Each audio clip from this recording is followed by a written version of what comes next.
Hello. How are you, Dal? Oh, I'm great. How are you? You look good. You're looking refreshed. Yes, 4 days in Bangkok. That's what it will do. Come back a new person. No, How was it? it was amazing. I loved it. I haven't been to Bangkok before, so it was really good. We only got about half a day to ourselves before the meeting, but it was really good. The food's really good, and the people are so lovely. Um, and the fruit is amazing. The fruit. Yes, the fruit. It tastes like I had pineapple. And then, a few months ago, I bought pineapple and I ate it, but it was so sour. But anyway, this pineapple had no sourness, just so you know. Okay. So, with all its attributes, fruit is also one of them. So, yes, it was awesome. I would definitely go back for like a proper holiday, I think. Oh, cool. And what's your favorite food? What did I? Oh, sounds stupid, but the pad thai that I had there was so good. Doesn't sound stupid because pad thai is like, I don't know, the national dish almost of Yeah, Thailand. And you wouldn't eat it here. We've got so much Thai food that you wouldn't eat pad thai. Just a exactly. complete other I thing. haven't had it here for a very long time for that reason. Yeah. But I bet it's amazing there. Yes. Yep. Authentic. Now you're making me hungry for pad thai. I know, and it's yeah, too early in the morning for that, but yes, no, it was amazing. And you? I did the race that stops the nation, as they call Oh, it. Yes, that was interesting. I'd never done one of these afternoons before. It's a beautiful day. It's gorgeous. It was like the sun was out. I wore my African print dress, yeah. which I hardly wear, which was lovely. Although I've lost my the head bit, the head tie. I couldn't find it. I think I lost a few things when I moved. It's very Well, strange. I can't find a few things. So, like I said, it was beautiful. The food, we had this amazing food at this restaurant down at Woolloomooloo. hmm. Incredible. It was like, I don't know, 4 or 5 courses or something. Delicious. Wow. Um, and then obviously the races are on. There's races all day, actually. I didn't realize. Hmm. And then I did put a bet on, didn't win anything. Which is fine. And yeah, it's just a really lovely afternoon just because it was sunny. I got to meet new people, new and Hmm. interesting people. And the food was amazing. And I got to wear my outfit. So I was very happy. Nice. Fancy. Fancy. Yeah, A little bit, exactly. a little bit fancy. So I am excited. Are you excited? I am excited. Yes. Also excited. Also excited. We have a new guest speaker today. On a Uh, roll. I know. And like, we are very privileged to be speaking with Steff Fenton, Hmm. whose pronouns are they and them, and they are co-pastor and co-founder of New City Church, an inclusive community exploring faith in a new and engaging ways. At 23, they came out as gay, and 10 years later started exploring gender affirmation as a genderqueer person. After experiencing a lot of exclusion and discrimination in churches, Steph is now an advocate, speaker, and writer who shares the intersections of being trans and Christian. Steph was the co-founder and chair of Equal Voices Sydney, an interdenominational network of LGBTIQA plus Christians and allies across Sydney. They recently graduated with a Master of Divinity. Oh. That was a thing. And Steph is passionate about sharing stories, creating safe spiritual spaces for LGBTIQA plus people, and cultivating a more equitable and expansive faith. So Wow. we are very excited to talk to them. They have a blog, they have a website. Yes, I checked out the website. Checked out the website. And they are here. So I'm gonna invite them in. You ready? Yes. Hello. Hello. Hello. How are you both? We're wonderful. I was like, wow, you've got a professional Yes, I setup going on know. better than ours. This is my housemate also podcasts, Yeah. and so I just asked them if I could get Wow. on in. Oh, we need So to I've just we need to ask. plugged my laptop in, and yeah. That's awesome. We need to ask your housemate if we can come around and use them Yeah. equipment. Way 'Cause, good. Tracy's laptop is in the fridge. My laptop's in the fridge. We had a little problem Oh no. when we were starting today. I had to put my laptop in the fridge, overheated. No And way. wouldn't start. So I probably need a new laptop. But luckily I have a spare one that I use for other work activities. So I was able to sort of go, get the other one. So anyway, we're good. We're all Gosh. good. Laptop in the freezer, we're all good. Yeah. Or the fridge, whatever. Yeah. Yeah, exactly. So thank you for being here, being our guest. Thanks for having me. Oh, we are so excited. And we did introduce you. Before we get into the question, I just wanted to know, what did you think of the questions that I sent you? Yeah, I really like them. Yeah. Okay. Oh, sorry, she didn't go, oh my goodness, what are these? Oh, good. No, the only thing that I was thinking was the order of one of the questions is so it's what's the story behind you becoming a genderqueer pastor? And that probably feeds into the next question quite a bit of experiencing discriminatory attitudes. So I'm probably going to answer That's fine. We that work question. that. Even I if you can answer the questions, we just work around it. It's all good. It's just Yeah, great, general. great, Yeah, great. yeah, all good. All good. All good. Amazing. Tracy's good with going with the flow. Yeah, I'm very good at going with the flow. It's like my superpower. We'll just figure it out as we go. You know, your laptop overheats and dies, put it in the fridge. Keep rolling. Keep rolling. Exactly. All right, Steph. So the first question that we have for you is, when did you know you were non-binary, and how did you tell people? It's been a pretty recent part of my life and story and experience is discovering that I'm genderqueer, non-binary, gender fluid. Yeah, there were a few indications along the way, but then coming to really accept that and know, oh, that's who I am, and finding a label like non-binary, genderqueer, and being like, oh, that's me. Was a few significant things. Was I was asked my pronouns at a conference for the first time and felt really uncomfortable and thought, oh, she, her feels like I'm being really boxed in, and oh, why does that feel so constrictive? Like, gosh, I've never been asked my pronouns before and been asked to say, what is your gender? Like, what are your pronouns? And feeling incredibly uncomfortable of that experience. So that was a significant kind of thing that springboarded me into reflecting maybe a little bit more intensely about it. But it was really in hearing the stories of other people and their experiences of undertaking gender affirming healthcare, and just that really kind of oddly identifying like, oh, that's me. And I remember a car ride with some friends where we were listening to a podcast of someone who was trans, and I was like, okay, can we just pause here?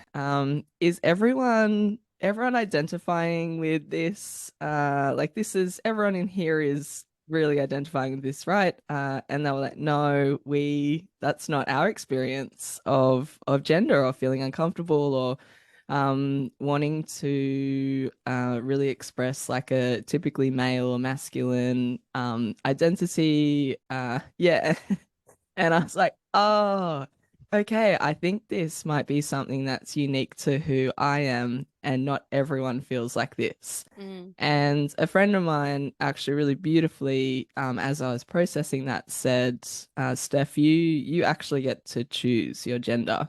And so a few like significant little pieces really helped me go, oh, okay, I can be free of something that I've just been assigned my whole life and thought that's who I am, to actually really figuring out that inside I've always felt differently about my gender and always wanted to be perceived differently and express myself differently. And I can do that. And finding the label non-binary and genderqueer, gender fluid really kind of, yeah, just sensing that my experience of gender is quite fluid and queer. So yeah, and doesn't fit into one of those binaries. Was yeah, that was kind of it.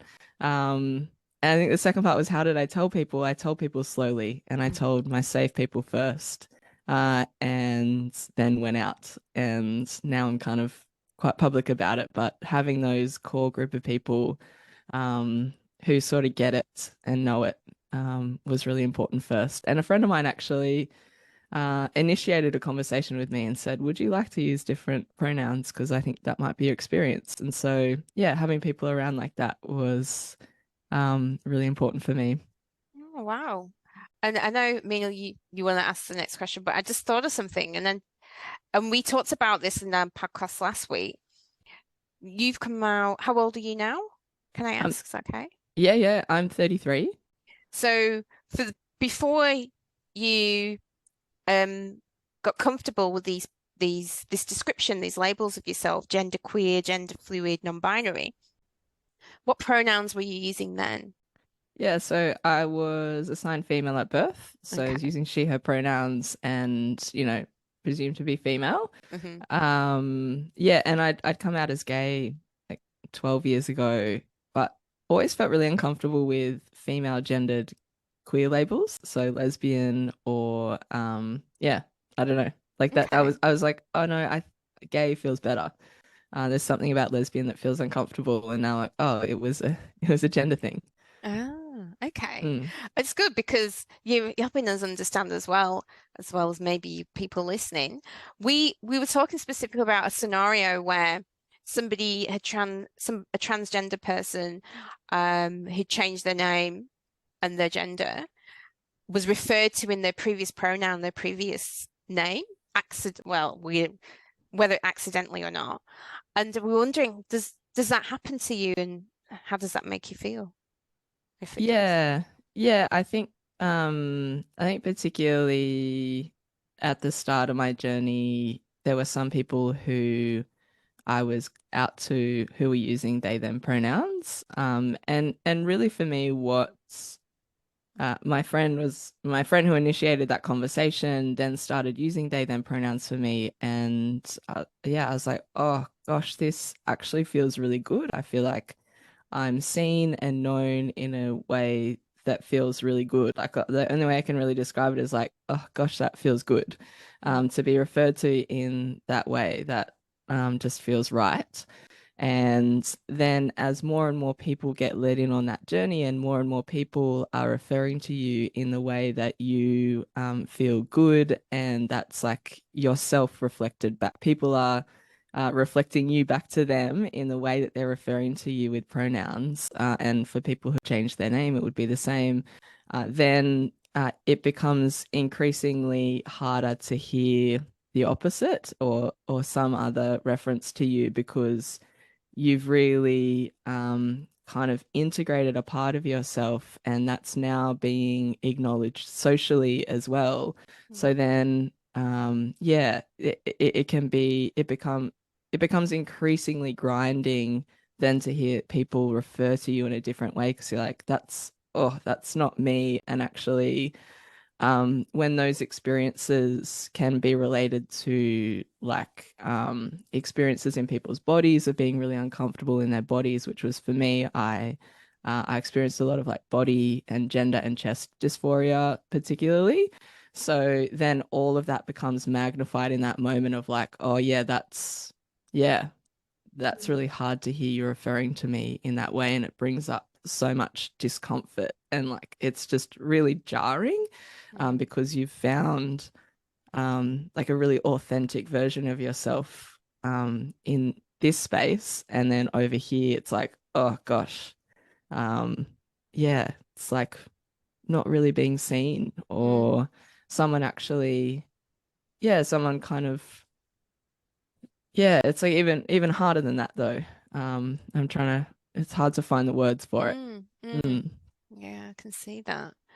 And do does it happen where occasionally you get referred to in pronouns that are not yours? So part of my journey is I was really uncomfortable with she, her pronouns. That was when, and then that brought up a lot of, as I mentioned, like kind of discomfort in my body because I realized how much like gender dysphoria I was experiencing like physically, and it'll be different for everyone. You know, some people are very comfortable in their bodies and the social affirmation is the only thing that they kind of need. But for me, it was, yeah, I was really uncomfortable with how my chest looked. I've kind of started on a medication that made me put on a little bit of weight that accentuated my curves. And I was like, oh, whoa, I'm really uncomfortable with like a typically feminine body shape. And so yeah, I can't remember what the original question was, but Okay. I was asking because we had the scenario where someone had changed to he, him, and somebody referred to them as she, her, and I was asking if you'd had that experience after, deciding that this is who I am now. yeah, and that's where I was. Thank you for the reminder. Now I affirmed a lot of so I've had top surgery and I've started taking testosterone and I've seen a lot of changes in my body and I feel so much more at home in my body and really comfortable and actually like yeah, my girlfriend jokes that like my bedtime routine is I then look at my chest in the mirror because I love it so much. Like I'm so happy looking in the mirror now. It used to be so hard to look in the mirror and not see myself reflected back. And it's kind of wild now to really see myself as I've always internally seen myself now. It's like, oh, there you are. Like that's amazing. And that's gender euphoria. That's the experience of gender euphoria is finally finding that. But all of that to say is now I've become a lot more comfortable with any pronouns. Okay. And I think that's, yeah, I think that's like gender being something that's not static, or it might be for some people, but for other people, it really is a kind of something that can shift and change. And for me, that's definitely the case is I'm still kind of exploring and journeying and yeah, it's not like, I kind of say like I'm on a train, but I don't know where I'm getting off but that feels too linear itself. And yeah, anyways, so yeah. Wow, okay. I really want to just thank you for sharing that with us. That's really interesting and really, I don't know, maybe I think it's brave, maybe it's not to you, but I think so. So thank you. Yeah, thank you. I've become more comfortable sharing.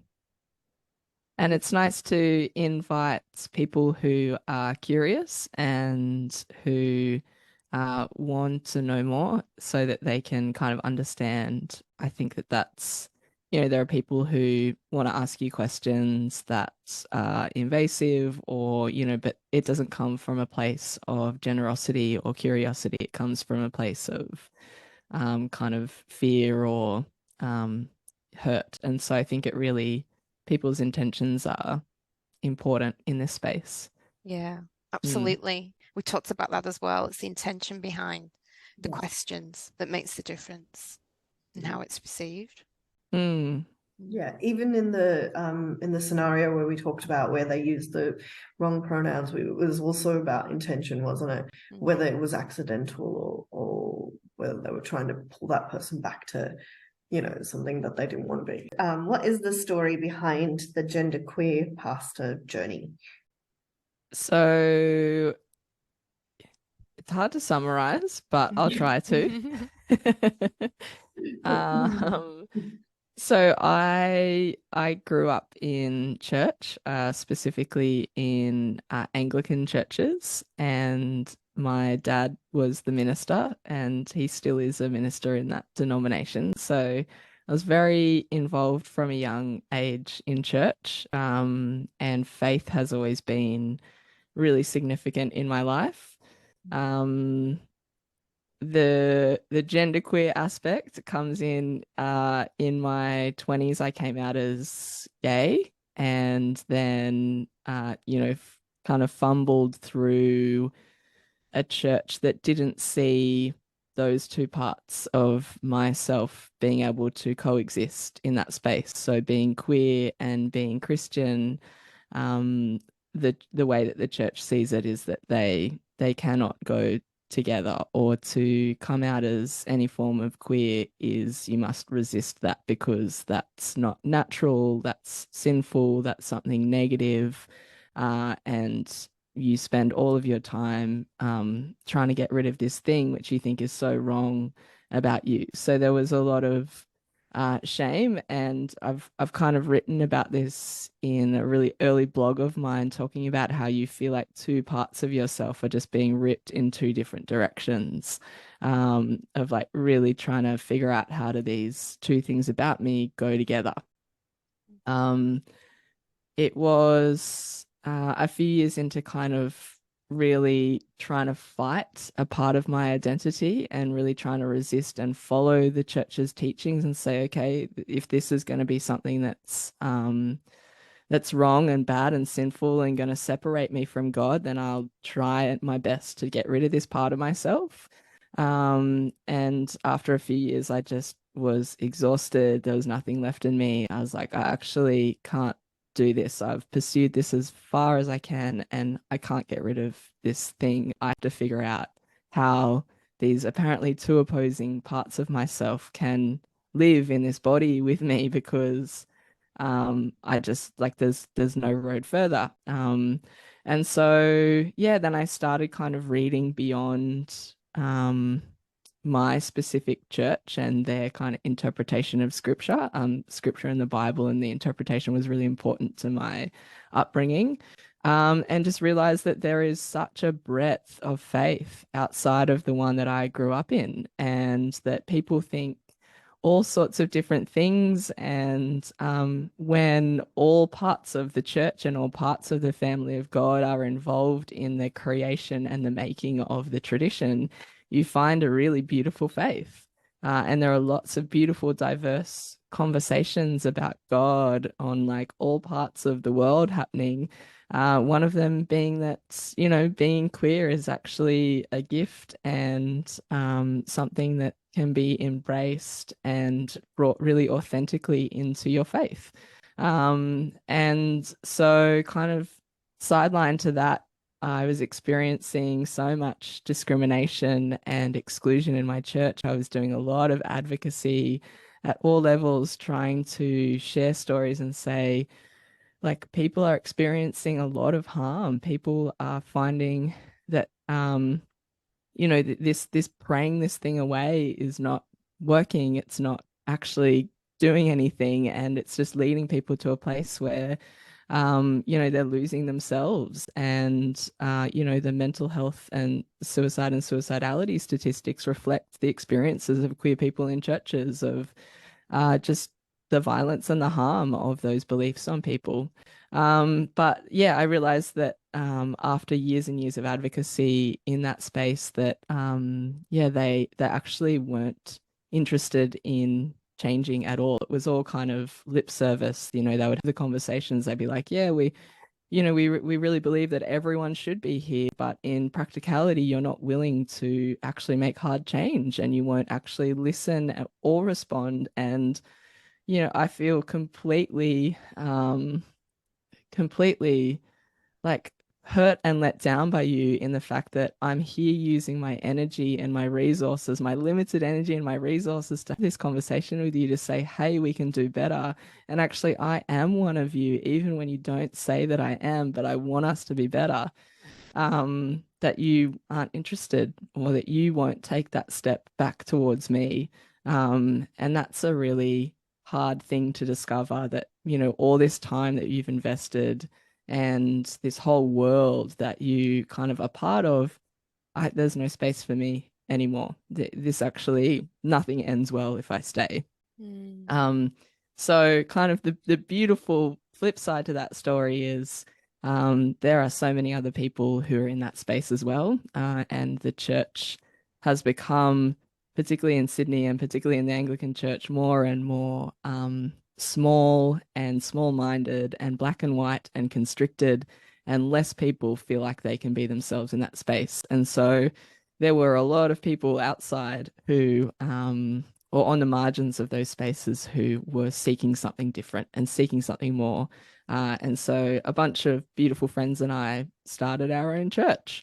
And yeah, there's a lot of queer people, a lot of people, queer people in their families, a lot of people who are from those mainline denominations, and really just reached the end point in those spaces, and we're like, yeah, let's do this together in a way that is more free and liberating and genuinely like where people feel like they have equal ownership in this space, and equal belonging to. Yeah. Wow. That is a long story. No, it's great. I mean, that's amazing. That you took that journey and made that decision. I'm just curious, as like you said you did all this advocating for change, I imagine. What specifically were you advocating for? I was basically being told stories about myself, and so I guess there were ideas and there were understandings about me being told to me. So, your relationship with your girlfriend is something that's inherently wrong, and like there's really harmful words like disordered and distorted and like abomination, like they're huge, and like evil, Oh, there's wow. huge words Mm, on people's experiences of being trans or sexuality diverse in any way. So like this force of bad is in you, mm, and like it's pretty wild. mm, um, but I think my experience of those things was completely different. I was experiencing connection and intimacy and love, and in a space that where my acceptance was conditional on who I am. Actually, there were relationships where, and communities where, like communities of queerness, where I was really accepted for all parts of myself. And I thought that actually, there's something here that doesn't feel right. Something feels off. And I started to poke back on some of these questions and say, look at it. That does, the way that you're talking about me isn't my experience. And I think we need to have a broader conversation. And I just realized that they were kind of just making it up. And when I started to prod a little further, they would refer to other people's opinions. And I was like, it sounds like you're just kind of pulling at straws, or I don't know what that mm, saying is, but just really unraveled that this thing doesn't feel trustworthy anymore. And it was my own faith that actually pushed me through that of you're saying that my kind of salvation, and there's a whole bunch of theological language in here, but you're saying that my salvation and my relationship with God is all on me and how I approach my queerness, and whether or not I choose to like pursue this or not was the language. mm, Whereas my belief and the faith that I've grown up in is that like Jesus holds it all together, and actually I rest on Jesus for my salvation. I rest on Jesus for my life. And that actually that's an incredible amount of peace and rest for me, is that actually I will be imperfect and I will get things wrong, but there's always forgiveness and there's always grace and there's always compassion, because like you aren't perfect. So there were different things like that yeah, I was like, there's big holes here, mm. and yeah, not good answers, and this can't be all there is, because this just feels off. Mm. Wow. Okay. That's really helps us understand and explain. Mm. I really, it just kind of been easy. I imagine it's kind of been easy growing up in a community where I imagine you have really close bonds and with people, lots of people. And you know, I don't know about your family if it was the same kind of attitude. To be held in such a low regard almost. Having those things said to you, I can't even comprehend because I always say to people, there's that old saying, sticks and stones doesn't break my bones, but names will never hurt me. And that's true and not true. John Smith walks by, I don't know who he is, and he says, "You're this, you're that, you're horrible." Yeah, maybe it doesn't affect me. But if people I care about, people I've grown up with, people in my community, people I trust and respect, say things like that about me, that would wound me considerably. And I just think what you've done with that and where you are with that, how far you've come is just incredible. Yeah, thanks, Tracy. I think there's also and yeah, it's horrible to consistently and only hear those messages about yourself. It's hard for them not to become internalized and for you to think I am the worst.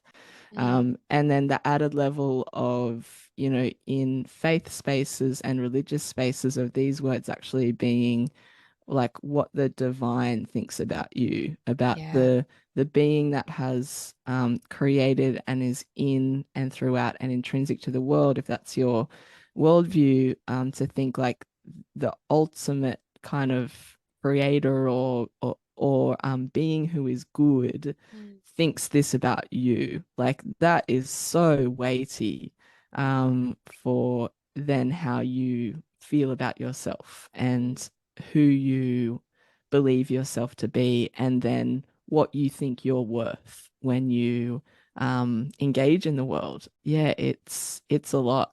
It is a lot. It's a lot. And how would you can you think of specific how you handled it then? That kind of narrative about yourself? Like how did you genuinely handle it then? And how would you handle it now? I think for me, I trusted my leaders for quite a long time, and you know, they would tell me this is us loving you and this is us wanting the best for you and this is us actually really wanting you to be right with God and connect with God. And so I think for a while I really tried. And I really, yeah, I guess there was a lot of respect that I had for them. And but then also at the same time, I did this really firm foundation of what I felt to be right and wrong, and that was intrinsically tied to my faith and the fact that, you know, some of those narratives that they were saying about me, it's like actually no, I know that God says that everyone is made in their image and everyone bears the image of the divine and has that on them, and that makes them intrinsically worth and equally worth the same as anyone else, and that love is greater, and that, you know, yeah, love will always be bigger and there's always space for you in the life of God. That sounds like an amen from the back there. Yeah, say amen. Hendy says amen. Yes. Sorry. Keep No, going. no, not at all. So yeah, so I guess back then I kind of just stood in my lane. Like I kind of stood in my lane a little bit, but in a way that felt like I had to, like I had my head down a bit, and I was just like one step forward. This is really hard and I'm not sure how we get through here, but there are really foundational things that say that I'm not, you know, this is not all the whole story, and I don't think that this is right. There's something wrong here, but I'm not sure what. I think now and so yeah, so I just kept on kind of forging space, and people would just say, look, you keep showing up to church, and even though, you know, yeah, last week or, you know, last month I saw you leading the service and I saw you really involved in the church service, and now like kind of a month later you're not involved at all, but you're still here. And that's because I wasn't allowed to. Like people, people would say your leadership is something that will lead people astray. Like your presence in this space will have a negative impact on this community. That's the message that you receive because you're queer and you're choosing to act on it or choosing to pursue it by being in a relationship, or by transitioning. Oh. So, but yeah, kind of just still sticking it out there and being present, because, I knew that there was something more. And I think people respected me a lot for that, and really just kind of, there was something there in that space that was still like kind of a bit of a quiet resistance or something like that.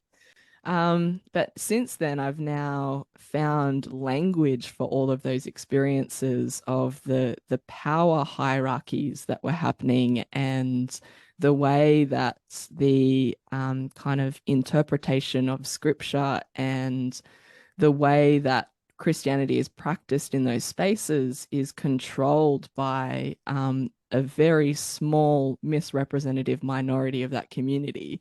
And that there are so many other voices, of people who interpret scripture and who say, like, this is how Christianity can be embodied. And, it's just like, yeah, to understand that's what was happening at that time, that like I'm not being told what God thinks about me. I'm being told what white privileged men think that God thinks about me. That's what I know now. And so I'd be able to name that. And I'd be able to name the gaslighting to say, when you say this is love, you're gaslighting me because I know that I walk away from those meetings and I feel horrible. And like, I feel so hurt and harmed by you, but you're telling me it's love. You're really like, you're telling me to stop trusting this intrinsic knowing that I'm like, that's not loving. It's not. Yeah, and really just to name the violence in those spaces of exclusion and gaslighting and hierarchy and discrimination, and really finding language for the way that you're being treated. And so now it's actually to name it for what it is, because but not just that, but actually to say, but you can do better if you want to. Like, it's not like, I'm still out here saying, I really want you to be better. Like, ultimately, I want to stop the harm. And I'm here because in this space, because I still believe that we can be good as a church, and that the story of God and the story of the Christian faith and who Jesus is and what Jesus brings to the world, I still think that's a good thing. We just need to do better in the way that we kind of interpret that and practice that. Yeah. Wow. Wow. Okay. So you pretty got it down pat how you'd respond now. Yeah. I've got some harsh, clear words, but hopefully with some sprinkling of grace and invitation. Yes. Yes, absolutely. Okay. Now let me see. I guess what would be good to just now maybe finish up with is if you tell us a little bit about your church and your congregation. I love my church and I love our community. They are a group of people who live in the most authentic and genuinely loving ways that I've kind of encountered. And I do groups of friends who do that in other spaces. I think it's not just exclusive to church where you can find that. But people who live with, complex mental health challenges, and who've experienced a lot of trauma, and the experiences that I've kind of talked about of this gaslighting and abuse, and who come from families who, when they come out, will tell them you no longer have a space in this home anymore. Who, when they come out, their whole communities exclude them and say you don't belong here anymore.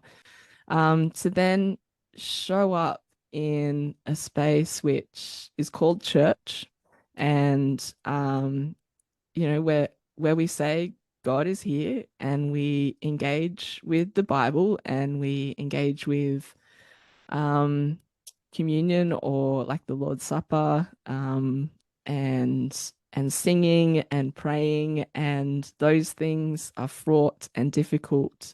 People keep showing up because they really believe in something more and something greater, and that it's worth being there for, and that the people around them are worth showing up for as well.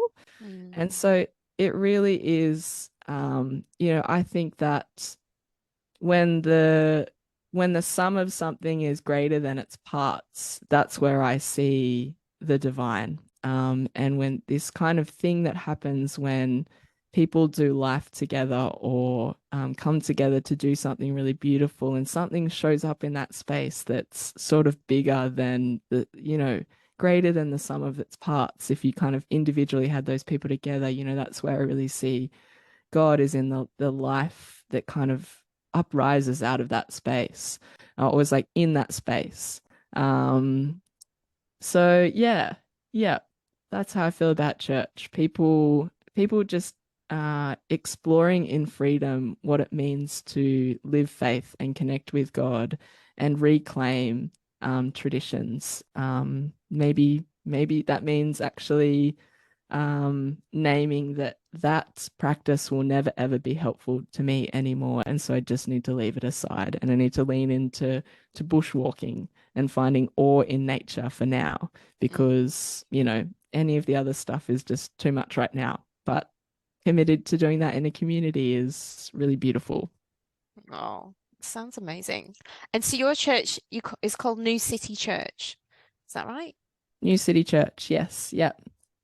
And so our values are Jesus, justice, and community, but we also have some other ones like safety and hospitality and leadership, where we want to be safe and hospitable, and also, that space of inviting other people to see that church can be done differently, and to kind of lead others in that way. I think we really captured something very unique. I think as well the fact that people will say they don't feel like they have to show up believing anything or subscribing to any belief. You can think whatever you want. It's not something where you're told this is Christian faith. This is what you have to think if you're Christian, or this is what you have to do if you're Christian. It's a space where we acknowledge that people all kinds of experiences with God, and the fact that people have different ways of being Christian and engaging with the story of God is a reflection of how expansive God is, not something to be feared, that like it has to be done in this way and we have to know it only in this way, and that anything else is to be feared. Actually, when you let go of that and you realize, the different types of ways that people can experience God, that can be such a beautiful, expansive thing. So yeah. Wow. And what's the size of your congregation right now? We fluctuate a bit. Yeah. Again, people are very welcome not to come every week, because church can be hard. And so we might go from like, I think we had our biggest service the other week, which was 45 people. There might be like 20 to 40, I guess, on a Sunday afternoon. Yeah. And then some other stuff that happens outside of that. So for some people, the Sunday service won't be a comfortable space to walk into, because that comes with a lot of baggage. Yeah. So we try to have other spaces where people can come along for a beach day, or we have some storytelling nights here and there, or just try and do things. So if church feels too much, then there's other ways to connect in. Wow. Very inclusive. Very inclusive. I really like that idea. Oh, Steph, we could talk to you for hours, honestly. And I could talk to you. Yeah. I feel like I've really, really rambled this morning. No, we've learned a lot from you, for sure. And I really hope that you're sharing your stories helps others who might be going through similar things. I really, really do appreciate you joining us today. Thank you so much, Steph. I really appreciate the invite and yeah, being able to share with you and your people. Thanks for having me. Oh, our pleasure. Absolute pleasure. Been a delight. All right, Steph. I will let you go and enjoy your day, your weekend. You're going away, right? Going on Yeah, holiday. yeah. I'm flying to Thailand tomorrow. I'm actually supporting someone who's getting gender affirming surgery there. So it's like kind of a holiday, but kind of not. So it feels kind of weird. People are like, you're going away. I'm like, Oh, yeah, but also I'm yeah, kind of, yeah, it's not really a yeah. holiday, but it kind of is. Anyways, yeah. Well, Meenal will say the pad thai. She just got back from Thailand. Oh, amazing. Okay, good. Yes, and it was for me, it was for work. So yeah, again, I was like, I had half a day to experience as much of Bangkok as I could. So, Great. so eat the Yeah, fruit. might be similar for me. Yeah, yeah. Mm. Oh, that's so fun. Great. Okay, try the pad thai. Got it. Thank you. Okay. Thanks, Steph. Thanks, Steph. So lovely to meet with you. So nice to chat. You And too. I'll chat to you soon, I'm sure. Yeah. Awesome. Thanks, Steph. Talk to you soon. Bye. Oh, that was cool. That was very cool. Oh, that Oh, was so hard. nice. It was actually, I can see again emotional and Mm, reliving some of that discrimination mm, bias. And I can't even, it's just so hard. Like, at least for me, for the most part, I'm not comparing my situation to hers. I'm just my experience of discrimination, bias, and prejudice, mm, and even violence, mm, which I would have experienced. At, at least it wasn't people that I trusted and cared about and were close to me. mm. Yeah. You know, people I trusted and cared about close to me is pretty cool. It's pretty, I felt pretty accepted and loved in that space for who I was. I don't know, but Mm, that that's on a whole nother level. mm. Not to lose your faith in the meantime during that process as well, I think is pretty amazing. Absolutely, because a lot of people probably do Yeah. think that if this is what their faith is and I don't want it Mm, kind of attitude. mm, Whereas she's explored the faith more deeply to understand where these attitudes come from and whether or not they're really part of the faith. I just mm, think it's not. But personally, I'm not someone who believes specifically in God. From a very young age, I felt like because I was raised in the Christian faith in Catholicism, and a lot of my family are and still do. But I just felt from a very young age that because I was exposed to different religions, there was like Hindus in my school, there was Muslims in my school, and then there was always the whole not Anglican Church of England mm, kind of side of things as well. And I just felt like, well, they're all different and slightly the same, and I didn't believe one was right. mm. Yeah. So I think that's kind of where I kind of didn't believe in God. I believed in something bigger than myself, some divine Mm. thing creates everything. I just decided not to label it God, decided to label it the universe, whatever you want to call it. But yeah, I still do think there's so many common, it's the things that are common Mm. to religion that I feel that there may be truth to. But I also feel like a lot of it's man-made interpretation Yeah. of how you should behave and how you should act, which doesn't necessarily, More uh, controlling than yeah, possibly. yeah. It's some of it. You can probably work back through the ages and see that had a practical value to have that belief, like not eating pork the pork might be Mm. infested with worms and not very good, so it wasn't a good thing to eat pork. Or I mean, I obviously don't know enough about it, but Mm. often when you trace back, there's usually really good practical reasons. Yeah. But Yeah. anyway, that was amazing. I really love speaking to Steph. She taught me so much today. Um, it's just really cool, incredible. What did I have a what will you do? Because yeah, Oh, we can wrap up. yeah. For you, what would you do? Before I go in the what would you do, is there anything else you want to say about that chat we just had?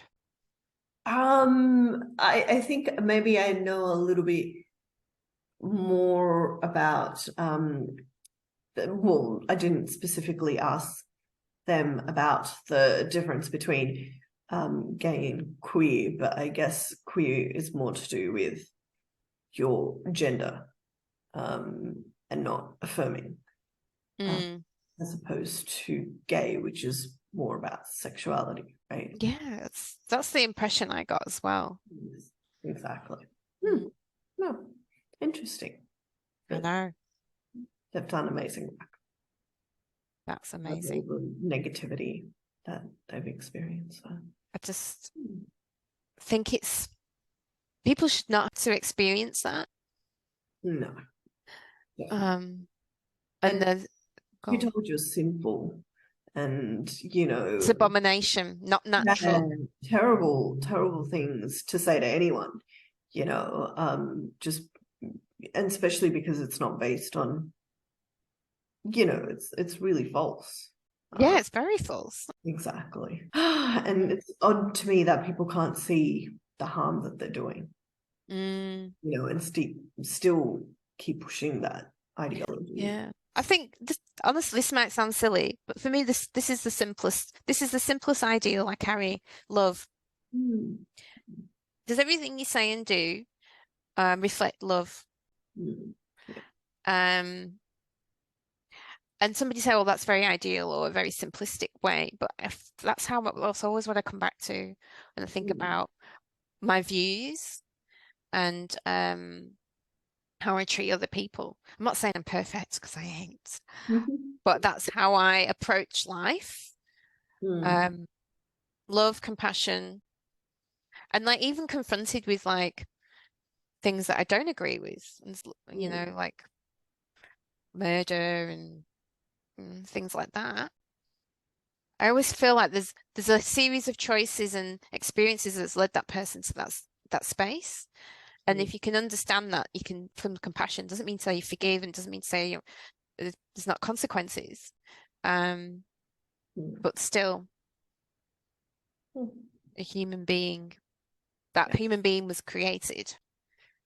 I think people just, especially when it comes to the church, and I think it's important for them to start understanding that they need to allow people to just be who they're going to be without without necessarily agreeing with them. Like, you don't have to, it's not like you're condoning or whatever. Not that I believe that it's the church's place to condone, but you're just letting people be who they're going to be without interfering, without causing such harm with the language you're using and marginalizing people and things like that, especially because they want to have faith. Yeah. Yeah. Okay. All right. Here we a workplace scenario for you, Meenal. So a co-worker asks an openly bisexual colleague why she's participating in the company's LGBTQIA+ resource group when she's dating a man. What would you do? That's such a weird question to me, because I'm just like, well, do you not know what bisexual means? It's just, I think if they're bisexual, it doesn't matter who they're dating, even if it looks like a heterosexual whatever, then it's not actually the case, is it? Because it's more about what they're identifying as than who they're dating, right? So, because there have been situations where, like, I don't know, if you're gay and you're dating a woman, but the woman transitions and you still love them and you still want to be with them, and the woman is now a male, a man, so technically from the outside it could look like you're in a hetero relationship. So yeah, it's a thing. And the other way, women that were married to men that want to change and stay in that relationship. Exactly. Still love them. And I just think, if you think about it, I know this is just me. Isn't it interesting, right? That so much trauma, so much opinion about being a man and woman, who cares? And you might say, well, it's important. Why is it important? The only importance it has is reproduction. Yes. The only significance it has. As long as, and we've got lots of people in the world, and babies continue to be born. That's not an issue. Then whoop, who cares? Yeah. Why do people make such a big deal out of it? That's what I don't understand. Yes. No, absolutely. I don't either. It's that whole, if you're letting people live with what makes them comfortable, as long as it's not hurting other people, like what does it matter, you know? It's not hurting you, but not hurting anyone, but people have such strong opinions about it. I don't need to question where that opinion's actually coming from. Yeah. I did see a debate on some British TV recently, like a few weeks ago, about the whole gender neutral bathrooms, though. And because people use it as though like we're going to be abused, or yes, I don't mind gender neutral bathrooms as long as you've got a private cubicle. Yes. However, there was somebody on there arguing that in schools and things like that, it's important, you know, girls' bathrooms and boys' bathrooms, because the fact that some people do get, you know, abused and things like that when, like, women and things like that, when men are around, like boys are around. And so it's actually that bathrooms are sometimes an important safe space. So, you know, so it's not okay to then this space where boys can come into and, you know, like, and harass and things like that. I get that. I get it. I completely get it. Yeah, that I was sort of like, yeah, I totally understand. And actually, I've been in gender neutral bathrooms. There is one at the thing. And it just feels a little bit, because, you know, the men can use any cubicle and you're just like, yeah, but the thing is, well, I think, well, at least they're secure as well.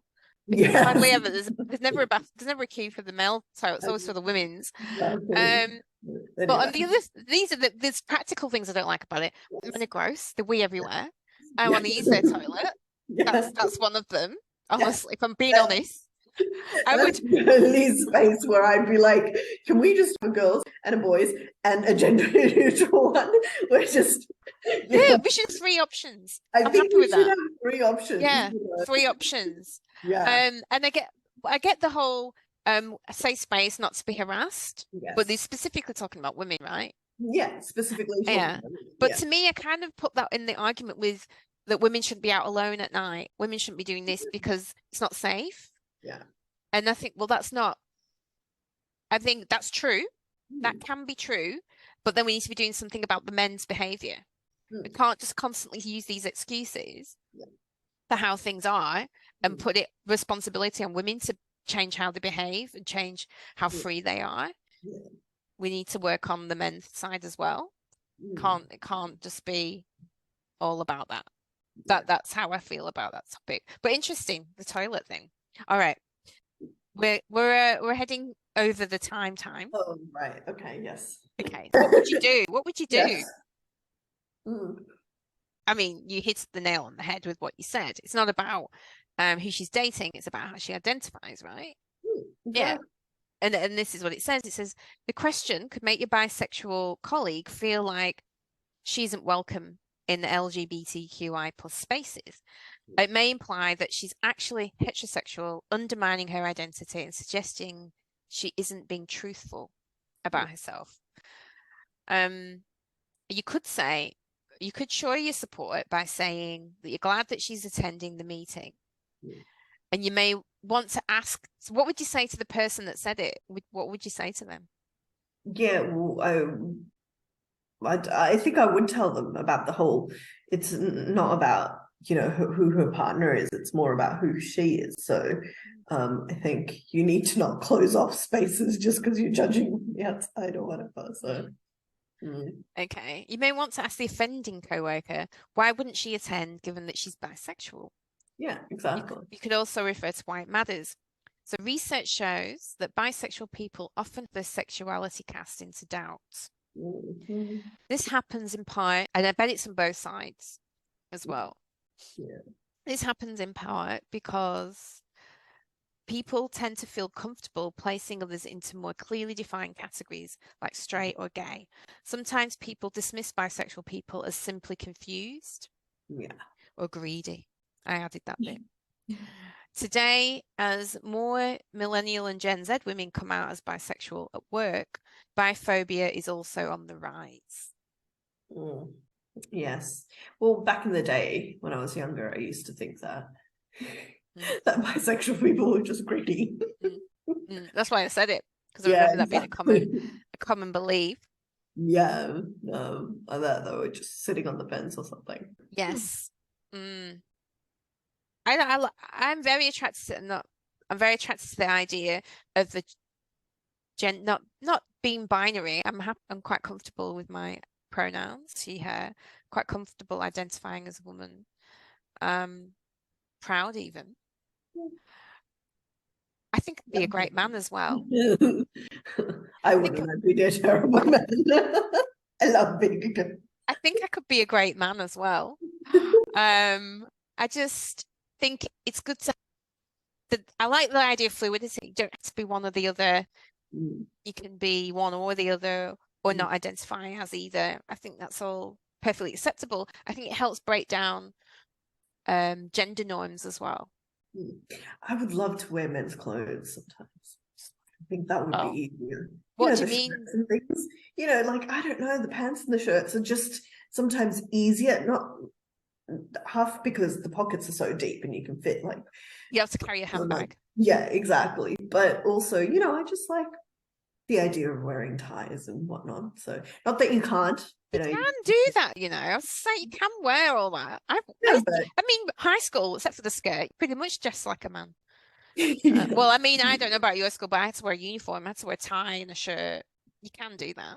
You can, yes, exactly. Like, so Meenal, by the end of the year, I want to see you wearing a sari to work. And you're wearing a suit, even if you have to borrow it. Wear a suit, wear a tie, borrow a tie, wear my brother's suit. Wear your brother's suit to work. Yeah, exactly. So, see how I would just love to hear how that goes. Oversized clothes are in, So. Oh, tell me about it. I've seen them everywhere. Yes. Oh. I love it. I love the clothes. I love the idea of, I know people don't do it for fashion, but I like the idea of being able to wear whatever you want. No matter I love that. I love that. Men in skirts. You've got to watch that movie. It's so surreal. I'll send you the link. It's a French movie where the man wakes up and everything's reversed, role reversed. So women are the breadwinners. They still have the babies, but the men look after the babies. It's just the society of the world. It is so messes with your head. It's great. I love it. Wouldn't it be amazing? Yeah, you've got to watch that movie. I'll send you a link. Okay. All right. We better wrap it up. Another great guest. Yes, indeed. That's amazing. I will see you next week. See you next week. Bye. Bye. We'd like to apologize to Steph as we realized we made a mistake with the pronouns towards the end of the recording. Steph's pronouns are they, them, and their. And it reminded us of the importance of practicing this as we seek to become better allies.